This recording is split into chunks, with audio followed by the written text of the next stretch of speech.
మద్యం కుంభకోణం కేసులో సంచలన నిజాలు వెలుగులోకి వస్తున్నాయి.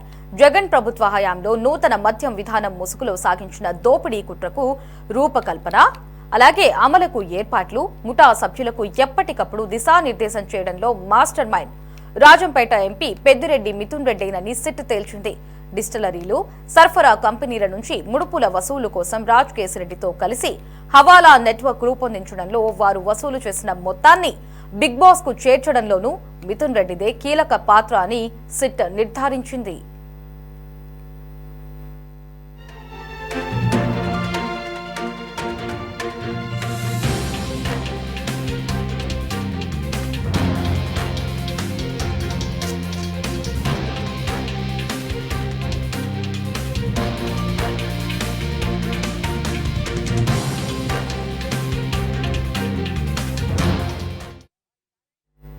$3,200 కోట్ల ఘరానా దోపిడీకి వీలుగా తొలుత కీలక స్థానాలలో అనుకూల అధికారులను నియమించుకున్నారని సిట్ అభియోగం మోపింది. మద్యం ముడుపులు ఎలా వసూలు చేయొచ్చో మిగతా నిందితులతో కలిసి పన్నాగం పన్నారు. అంతకు ముందున్న పారదర్శక వ్యవస్థలన్నిటినీ తొలగించేసి కుంభకోణానికి అనువైన సాఫ్ట్వేర్ ను ప్రవేశపెట్టారు. ముడుపులిచ్చిన కంపెనీలకే అత్యధికంగా సరఫరా ఆర్డర్లు ఇస్తూ అందుకు అంగీకరించిన సంస్థలను తయారు చేశారు. వాటి స్థానాల్లో సొంత బ్రాండ్లు తెచ్చారని సిట్ తేల్చింది.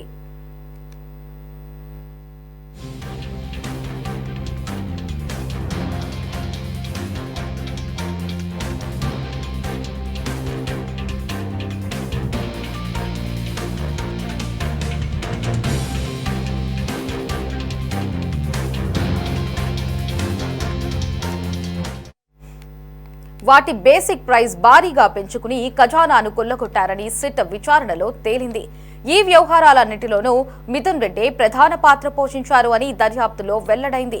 ముడుపుల వసూళ్లు, సొంత బ్రాండ్ల మద్యానికి ఎక్కువగా ఆర్డర్లు ఇచ్చుకోవడం ద్వారా మిథున్ రెడ్డి 2 విధాల భారీగా అనుచిత లబ్ధి పొందినట్లు సిట్ గుర్తించింది.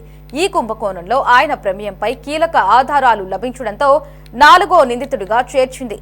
ఇప్పటి వరకు అరెస్టైన నిందితుల రిమాండ్ రిపోర్ట్లోనూ మిథున్ రెడ్డి ముందస్తు బెయిల్ పిటిషన్ను కొట్టివేయాలంటూ సుప్రీంకోర్టులో వేసిన అఫిడవిట్లోనూ ఈ విషయాలన్నీ సిట్ స్పష్టంగా వెల్లడించింది.